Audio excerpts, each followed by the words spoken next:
Aksi tawuran antar remaja menggunakan senjata tajam pecah di kawasan Kuranji, Kota Padang dan bypass Air Pacah, Kecamatan Koto Tangah, Kota Padang. Puluhan remaja ini saling kejar menggunakan senjata tajam dan saling lempar batu hingga akses jalan raya tak bisa dilewati kendaraan. Mendapat laporan warga, sejumlah petugas polisian dari Polresta Padang pun melakukan pembubaran hingga ke arah bypass Air Pacah, Kecamatan Koto Tangah. Aksi kejar-kejaran dengan petugas pun tak terelakkan. Petugas terpaksa melepaskan tembakan peringatan untuk membubarkan massa tawuran. Setidaknya 8 orang remaja pelaku tawuran berhasil diamankan petugas beserta sejumlah senjata tajam jenis klewang dan samurai yang digunakan dalam tawuran. Dari Padang, Sumatera Barat, Budi Sunandar, Ainus melaporkan.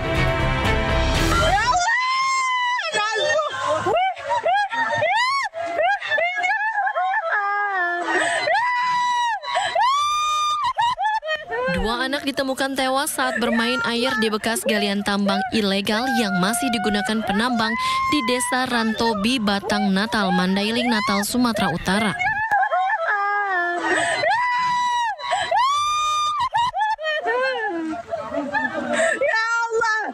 Orang tua kedua korban histeris saat keduanya ditemukan. Menurut warga, kedua anak tersebut sempat terlihat mandi di kolam bekas galian tambang emas ilegal itu bersama sejumlah temannya. Diduga keduanya tak bisa berenang hingga akhirnya tenggelam ke dasar kolam. Polisi yang mendapat informasi langsung mendatangi lokasi. Polisi juga menyisir lokasi penambangan emas ilegal yang masih beroperasi. Namun saat didatangi petugas, para penambang liar telah melarikan diri. Main kucing-kucingan, itu kembali lagi ke manusianya, ke masyarakatnya. Kita sama-sama menjaga. Kalau saat ini supaya tidak kucing-kucingan akan kita jaga, kita patroli terus, ya, agar tidak ada lagi kucing-kucingan, ya. Ada istilah kucing-kucingan itu akan kita jaga terus, kita cari terus, ya. Saat ini bisa kita lihat sendiri, ini akan kita amankan, akan kita kembalikan ke kondisi semula. Kini Polres Mandailing Natal akan menyiagakan personelnya di lokasi penambangan tanpa izin tersebut agar para pelaku dapat segera ditangkap. Dari Mandailing Natal, Sumatera Utara, Ahmad Hussein Lubis, iNews melaporkan.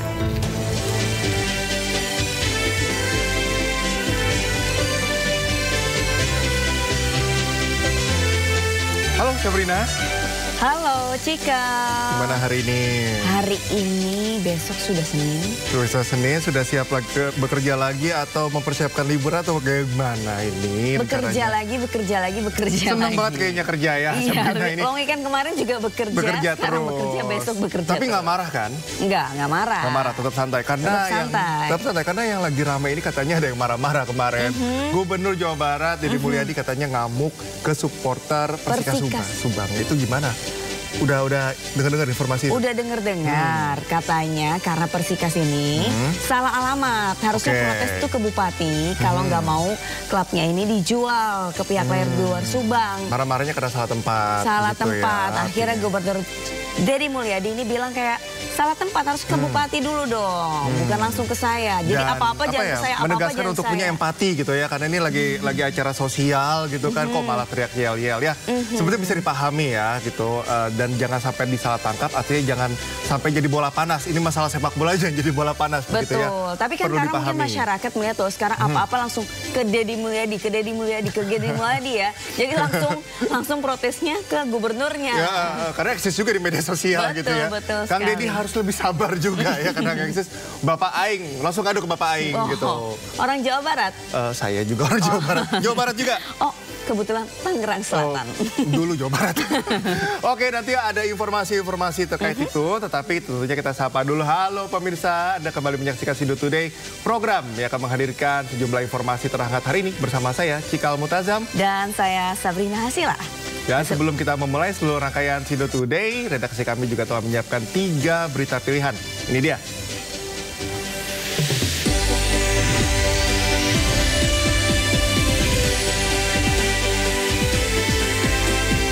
Tim SAR masih melanjutkan pencarian korban longsor Gunung Kuda Cirebon. Hingga kini 17 orang ditemukan tewas.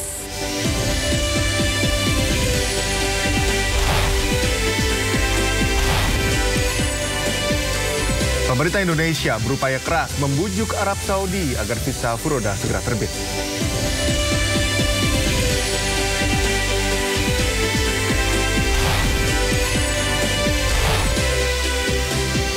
Untuk pertama kalinya, PSG juara Liga Champions Eropa 2024-2025 usai membantai Inter Milan di final dengan skor telak 5-0.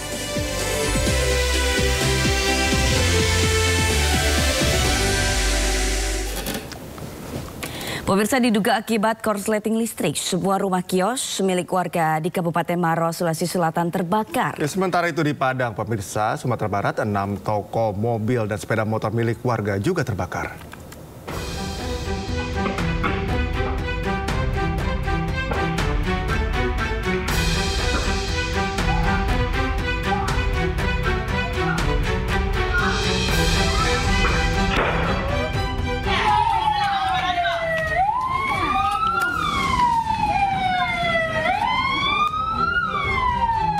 Dari rekaman kamera CCTV terlihat detik-detik kobaran api tiba-tiba muncul setelah terjadi ledakan listrik di sebuah rumah kios bahan campuran di Desa Pajukukang, Kecamatan Bontoa, Kabupaten Maros, Sulawesi Selatan.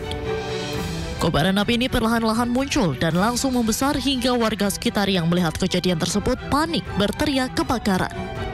Banyak barang campuran yang mudah terbakar di dalam kios dan kencangnya tiupan angin membuat api sulit dikendalikan.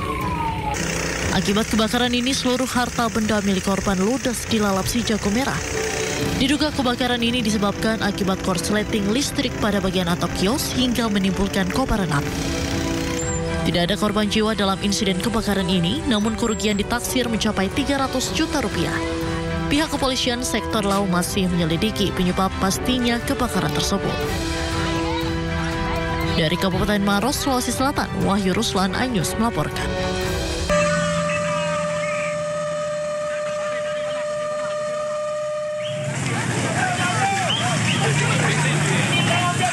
Api dan asap tebal menyelimuti kawasan Parupuak Tabing, Padang, Sumatera Barat.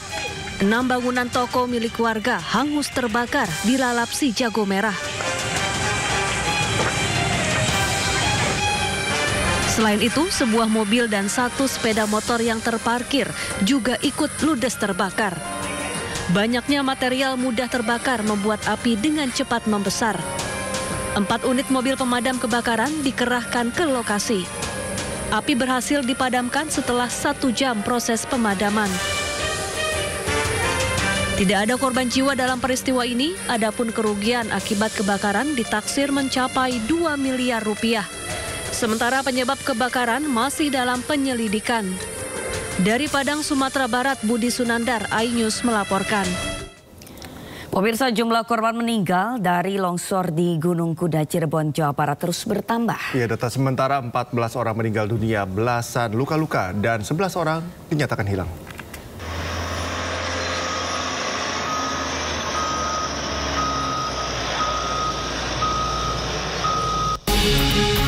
Korban meninggal dari longsornya tambang galian C Gunung Kuda di Desa Cipanas, Cirebon, Jawa Barat terus bertambah. Basarnas dan tim gabungan mencatat per sore ini jumlah korban tewas sudah 14 orang. Ratusan personel pun dikerahkan untuk mencari 11 korban yang masih hilang.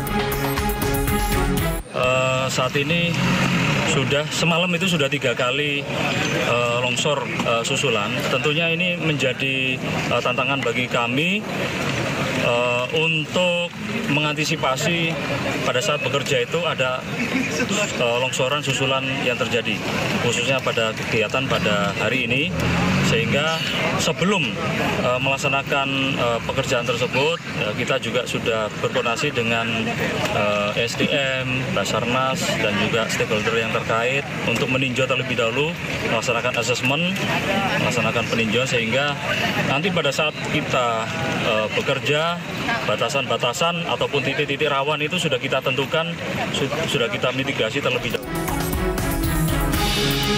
Saat ini pekerja yang berhasil selamat sebanyak 6 orang dan sudah mendapatkan perawatan intensif di rumah sakit terdekat. Selain 11 korban hilang, 7 truk dan 4 eskavator juga tertimbun. Para korban merupakan pekerja tambang yang berasal dari Kabupaten Cirebon, Kuningan hingga Indramayu. Tim Liputan, iNews melaporkan.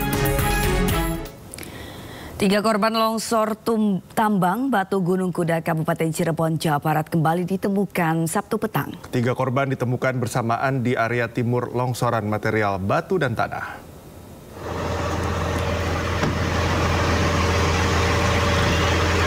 Sejumlah kendaraan ambulans didatangkan, maksud kami mendekat ke area longsor setelah adanya informasi temuan jasad di area tambang Gunung Kuda Kabupaten Cirebon pada Sabtu siang. Seluruh jenazah berjenis kelamin laki-laki satu persatu dievakuasi keluar dari timbunan material longsor. Ketiga jenazah yang ditemukan bernama Sanadi, Sakira, dan Sunadi. Kondisi korban dalam keadaan utuh meski menderita luka-luka di sekujur tubuh. Ketiga korban langsung dilarikan ke kamar jenazah Rumah Sakit Arjawinangun untuk dilakukan visum dan juga identifikasi. Total sudah 17 jenazah berhasil dievakuasi petugas dari area longsor. Sementara 8 korban lainnya yang tertimbun masih belum ditemukan. Petugas masih melakukan pencarian terhadap 8 orang lainnya.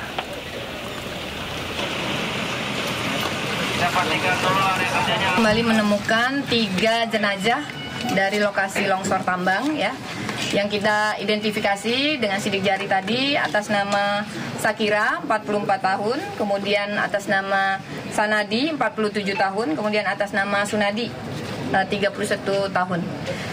Ketiga jenazah kita bawa ke RSUD Arjawinangun untuk dilakukan proses berikutnya. Polisi menetapkan 2 tersangka dalam kasus longsor Gunung Kuda di Cirebon, Jawa Barat. 2 tersangka merupakan pemilik tambang dan kepala teknisi tambang.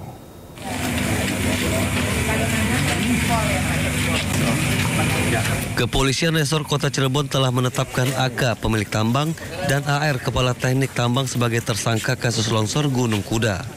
Penetapan tersangka setelah memeriksa 8 saksi. Kedua tersangka telah ditahan di Mapolresta Cirebon. Kita sudah tetapkan berdasarkan serangkaian penyidikan yang kita lakukan. Setelah dilakukan gelar perkara, kami tetapkan 2 orang yang dimintai pertanggungjawaban dalam kasus ini, yaitu pengelola tambangnya dan kepala teknik tambang. Polisi juga masih melakukan pemeriksaan dan tidak menutup kemungkinan ada tersangka lain dalam kasus longsor tambang Gunung Kuda yang menewaskan 17 orang tersebut. Dari Majalengka, Jawa Barat, Muhammad Zaini Johadi, Ainis melaporkan. Gubernur Jawa Barat Deddy Mulyadi meninjau lokasi longsor tambang galian C Gunung Kuda, Cirebon, Jawa Barat. Ya, pemirsa, Deddy Mulyadi bersama jajaran memantau proses evakuasi area penambangan Gunung Kuda, Kecamatan Duku Puntang, Kabupaten Cirebon, Jawa Barat. Deddy menjamin saat ini izin perusahaan yang mengelola area penambangan sudah dihentikan. Deddy pun sudah berkoordinasi dengan dinas terkait agar mencabut semua izin penambangan di area Jawa Barat.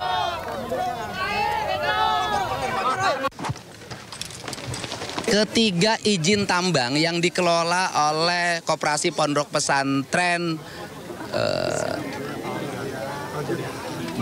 Koperasi Pondok Pesantren Al-Azhariyah sudah dicabut sejak tadi malam dan tembusan pencabutannya sudah saya sampaikan ke Pak Kapolda sebagai bahan penyelidikan dan penyidikan. Yang kedua, meminta kepada pemerintah Kabupaten Cirebon untuk melakukan perubahan tata ruang. Wilayah ini untuk dirubah bukan areal penambangan, tapi areal kawasan hijau. Dan kemudian yang ketiga, meminta Perhutani untuk mencabut KSO-nya, kerjasama penambangan. Bukan hanya di sini, di seluruh Provinsi Jawa Barat saya minta Perhutani mencabut seluruh kerjasama penambangan dan selanjutnya dikembalikan kembali menjadi kawasan hutan. Sebelumnya Gunung Kuda di Kabupaten Cirebon juga pernah mengalami longsor pada 11 Februari 2025. Longsor serupa juga pernah terjadi pada 19 Juni 2023 yang sempat menghebohkan masyarakat.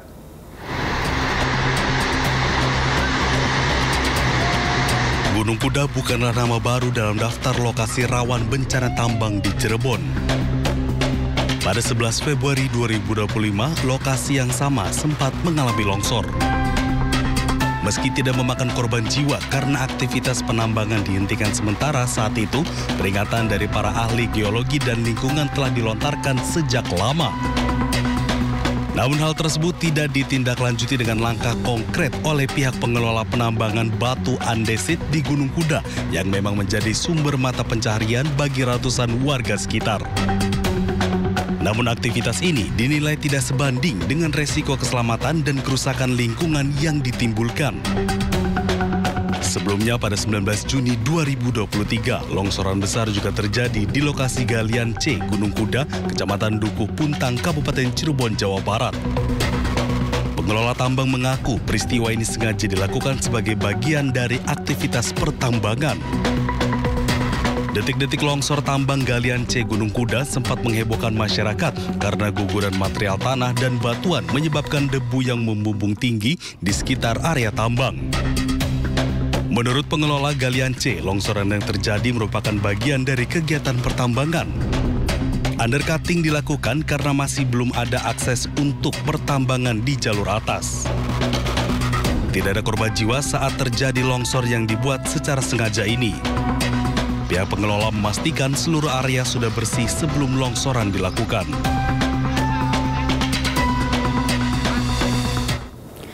Polisi ungkap fakta baru kasus tewasnya mahasiswa UGM yang ditabrak mobil sesama mahasiswa UGM di Sleman, Yogyakarta. Plat mobil mewah milik tersangka ternyata diubah setelah menabrak korban.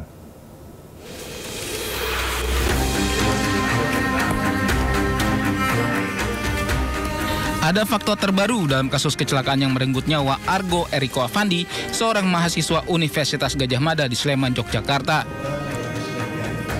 Plat mobil tersangka, Cristiano Tarigan yang juga sesama mahasiswa UGM, ternyata diganti setelah menabrak korban. Dalam video, mobil mewah tersangka sebelumnya bernomor polisi F1206. Namun saat diamankan polisi, terungkap nomor polisi mobil berubah menjadi B1442 NAC. Polisi pun menangkap seorang terduga pelaku berinisial IV yang mengganti plat mobil tersangka. Dan aksinya terekam kamera CCTV Mapolsek Ngaglik. Terduga pelaku berdalih ingin mengambil barang di dalam mobil saat mengganti plat nomor mobil tersangka. Polisi juga mengamankan 2 pelaku lainnya berinisial WI dan NR. Itu orang itu datang lagi ke situ, ya, kemudian mengganti plat nomor. Ya, di CCTV ada. Mengganti plat nomor, yang plat nomor F diganti plat nomor B. Yang plat nomor B ini sesuai dengan STNK. Sebelumnya beredar di media sosial, mobil mewah milik tersangka Cristiano Tarigan berbeda plat nomor. Usai menabrak korban Argo Eriko. Menurut polisi, mobil pelaku menggunakan plat palsu saat menabrak korban. Tim Liputan iNews melaporkan. Pemirsa, gara-gara bikin Gubernur Jawa Barat Deddy Mulyadi marah, 20 supporter Persikas Subang yang menggelar aksi Selamatkan Persikas ditangkap Polres Subang. Usai diperiksa dan didata, mereka akhirnya dipulangkan.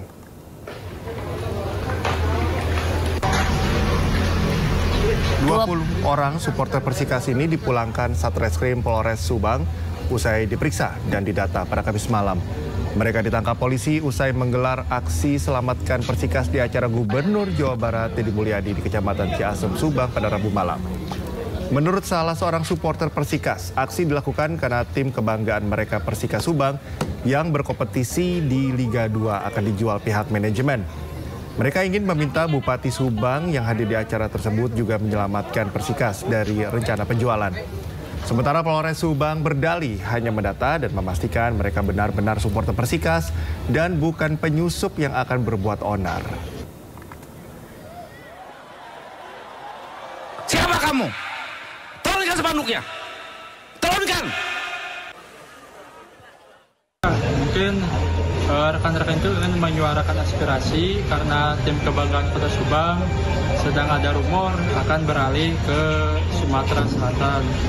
Dan mungkin untuk penyampaian aspirasinya kita sangat menyayangkan karena tidak sesuai dengan timing dan kondisinya. Mungkin juga bisa jadi pembelajaran untuk kita bagaimana untuk menyampaikan pendapat. Pasti ada. Pendataan tersebut adalah kami ingin betul-betul orang-orang tersebut merupakan supporter Persikas dan tidak disusupi oleh oknum-oknum lain yang punya maksud yang tidak baik. Sehingga kami datakan pada saat itu Namun ketika kami hubungi pihak orang tua maupun pihak yang bersangkutan, HP-nya tidak aktif, sehingga kami secara persuasif mendatangi. Lembaga Bantuan Hukum Bandung menyatakan penangkapan 21 supporter Persikas Subang yang membentangkan spanduk Selamatkan Persikas dalam acara Ngajangka Warga bersama Gubernur Jawa Barat Deddy Mulyadi merupakan pembungkaman.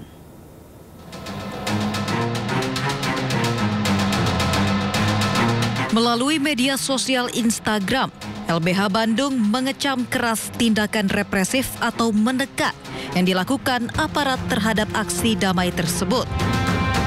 Bahkan LBH Bandung menyesalkan sikap Gubernur Deddy Mulyadi yang menunjukkan sikap tidak simpati pada anak-anak muda itu. LBH menganggap penangkapan yang dilakukan tanpa adanya tuduhan jelas dan prosedur menyimpang merupakan pelanggaran HAM serta bentuk penyelewengan kewenangan dari sebuah institusi negara.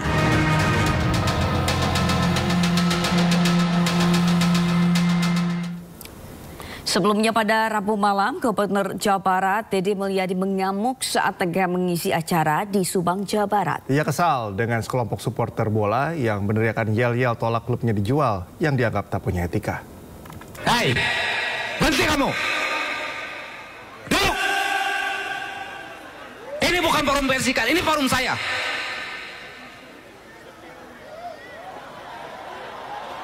Siapa kamu? Tolong lihat spanduknya. Gubernur Jawa Barat Deddy Mulyadi mengamuk saat hadir di acara Ngajangka Rakyat di Desa Sukamandi Jaya, Kecamatan Ciasem, Subang, Rabu 28 Mei 2025. Deddy bahkan bangkit dari duduknya dan melanjutkan kemarahannya. Ia naik pitam ketika sekelompok orang membentangkan spanduk yang menolak dijualnya klub sepak bola Persikas Subang, disertai teriakan yel-yel yang mengganggu jalannya acara. Ngaku anak muda, ngaku berpendidikan, nggak punya ini penderitaan rakyat dan urusan Persikas. Urusan Persikas bukan di sini di lapangan dan bukan urusan saya. Kamu ada orang menderita lagi diselamatkan, kamu teriak Persikas. Siapa kamu? Masuk sini. Cari siapa orangnya dengan saya sini. Deddy Mulyadi marah karena saat insiden terjadi ia tengah berdiskusi dengan ibu 4 anak yang ditinggal suaminya menikah lagi. Usai kejadian, Deddy pun memberikan penjelasan di akun Instagram pribadinya. Ia menyebut kemarahannya bukan soal penolakan kritik, melainkan soal sikap dan etika dalam menyampaikan aspirasi. Saya malam itu marah karena ada sekelompok orang yang tidak memiliki adab dalam hidupnya. Di saat air mata jatuh karena rasa empati pada derita seorang ibu yang memiliki 4 anak dan membiayai mereka hanya dengan memungut botol-botol bekas, tetapi anaknya bisa tumbuh dengan baik. Suaminya menikah lagi dengan orang lain. Ini berteriak yel-yel untuk menyelamatkan Persikas karena klubnya berpindah tempat, dibeli oleh pihak lain. Tentunya sikap ini adalah sikap yang tidak beradab, yang menempatkan sebuah masalah tidak pada tempatnya. Deddy pun menyebut tindakan para pembawa spanduk tidak beradab, tidak empatik, dan lebih mementingkan ego daripada kemanusiaan. Persikas merupakan tim sepak bola asal Subang yang berkompetisi di Liga 2.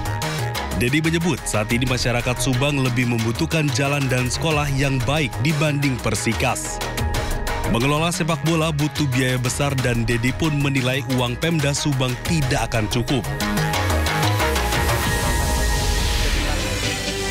Pemirsa, truk box yang mengangkut ribuan susu kemasan terguling ke sungai. Informasinya usai jeda, tetaplah di Sinar Today.